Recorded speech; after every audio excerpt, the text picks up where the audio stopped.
வந்து கொஞ்சம் அண்ணன் தம்பியே மாறி அடிச்சுக்கிற மாரி இருக்கு. அது கொஞ்சம் சேஞ்ச் பண்ணியிருக்கலாம். இல்ல ஒரு கூட பிறந்த அண்ணன் எவ்வளோ கஷ்டப்பட்டு தம்பிங்கள தங்கச்சிங்கள வளர்க்குறாரு. ஆனால் வளர்த்தாலும் வந்து பார்த்தீங்கன்னா லாஸ்ட்டில்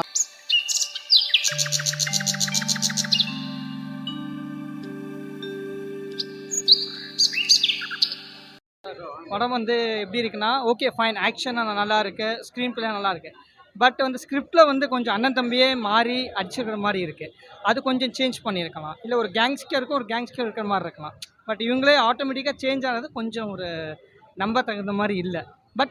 பட் ஸ்க்ரீன் பிளே ஆக்ஷன்லாம் ஓகே. பட் கதையில கொஞ்சம் ஸ்ட்ராங்கா பண்ணியிருக்கலாம். ஏன்னா ஒரு ஸ்ட்ராங் வில்லன் கிரிப் இல்ல. நான் ஃபர்ஸ்ட் ஹாஃப்லயே வந்து வில்லன இத பண்ணப்புறம் ஆப்போசிட்டா வில்லன் இல்லவே இல்ல. ஸோ கதையில கொஞ்சம் சேஞ்ச் பண்ணியிருக்கோம். அதான். Thank you. Suriya acting super sir. எக்ஸ்ட்ரானரியாக இருக்குது. பட் அந்த கதையில் அந்த ஸ்கிரிப்ட் ஒண்டி இல்லை. செகண்ட் ஹாஃபில் அந்த ஹோல்டு இல்லை. ஏன்னா வந்து தம்பியே வந்து எதிரியாக மாறிடுறாங்க. திருப்பியும் சேர்றாங்கும்போது அது ஒரு ரியாலிட்டியாக இல்லை. அது எங்கேயுமே நடக்காது. ரெண்டாவது அவங்க சிஸ்டரே வந்து கொலை பண்ணுற மாதிரி இருக்குது. ஸோ அது கொஞ்சம் ரியாலிட்டி இல்லாத மாதிரி இருக்குது. ஸோ அதே மாதிரி போலீஸ் வந்து பர்ஃபெக்டாக காமிச்சிருக்காங்க. அதை பிரகாஷ் ராஜ் வந்தார், பிளான்லாம் போடுறாரு. ஒரு ரியாலிட்டி அப்படி இருக்குது. ஆனால் அதுவுமே வந்து மிஸ்ஸிங் செகண்ட் ஹாஃபில். போலீஸ் செகண்ட் ஹாஃபில் எங்கேயுமே இல்லை. இவ்வளோ பேரை கொலை பண்ணுறாங்க, 30 பேர் 40 பேர்னா போலீஸ் ஸ்க்ரீன்லேயே இல்லையே. லாஸ்ட்டு கிளைமேக்ஸில் வராங்க. ஸோ நம்பத்தகமாக இல்லை. பட் ஆக்ஷன் நல்லா இருக்குது, ஸ்க்ரீன் பிளே நல்லா இருக்குது. Music it's extraordinary. A Rahman வந்து சூப்பராக பண்ணியிருக்காரு. அது ஒண்டி தான். Okay fine. தேங்க்யூ. படம் ரொம்ப நல்லா இருந்துச்சு. நல்லா இருக்கு, சூப்பராக இருக்கு. எல்லாரோட ஆக்டிங்கும் சூப்பராக இருந்துச்சு. சூப்பராக இருந்துச்சு. அப்படிலாம் எதுவும் இல்லை, சூப்பராக இருந்துச்சு. கதை எல்லாமே சென்டிமெண்ட் எல்லாமே நல்லா இருந்துச்சு. மியூசிக் எல்லாமே A to Z சூப்பராக இருந்துச்சு. சூப்பராக இருக்கு. எல்லாருமே அவங்கவுங்க இது கேரக்டருக்கு சூப்பராக நடிச்சிருக்காங்க. படம் சூப்பராக இருக்குது சார். அண்ணன் தம்பியுடைய பாசத்தை வந்து இப்போ இருக்கிற சுச்சுவேஷனுக்கு தம்பியே வந்து ஒரு அண்ணனை வந்து இந்த மாதிரி வந்து பழி வாங்குற மாதிரி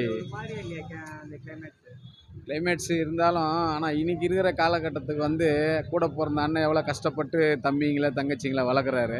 ஆனால் வளர்த்தாலும் வந்து பார்த்தீங்கன்னா லாஸ்ட்டில் அவருக்கு அது தாங்க முடியல. தங்கச்சிக்காக 2 தம்பிங்களும் போனாலும் பரவாயில்லன்னு சொல்லிட்டு தங்கச்சியும் கடைசியில் எடுத்துகிட்டு ஒரு தம்பிக்கு பிறந்த குழந்தை அவர் கையில் தானே எடுத்துகிட்டு போகிறாரு. அது கொடுத்துட்டு போலியா, அது வேணான்னு சொல்லி கொடுத்துட்றா. உங்கள் ரத்தம் அப்படின்னு சொல்லி அவ கொடுத்துட்றா. அதான் அந்த காலத்தில் இருந்தது. இன்னைக்கு காலத்துக்கு ஏற்ற மாதிரி மாறிச்சுல்ல. இன்னைக்கு காலகட்டங்கள் வந்து ஆனால் இருந்தாலும் வந்து பார்த்தா அந்த ரத்தத்தை விடலையே அவரு.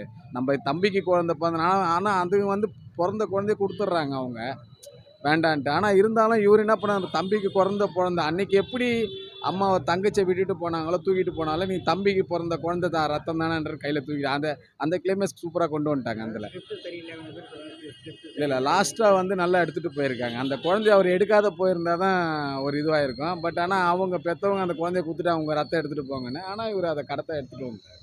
நல்லா படம் சூப்பராக இருக்கு. டைரக்ஷன் நல்லா இருந்துச்சு. மியூசிக்லாம் நல்லா இருந்துச்சு சார். அதாவது இப்போ இருக்கிற சுச்சுவேஷனுக்கு படம் பார்க்கலாம் ஃபேமிலியோட. நல்லா இருக்கு. நன்றி.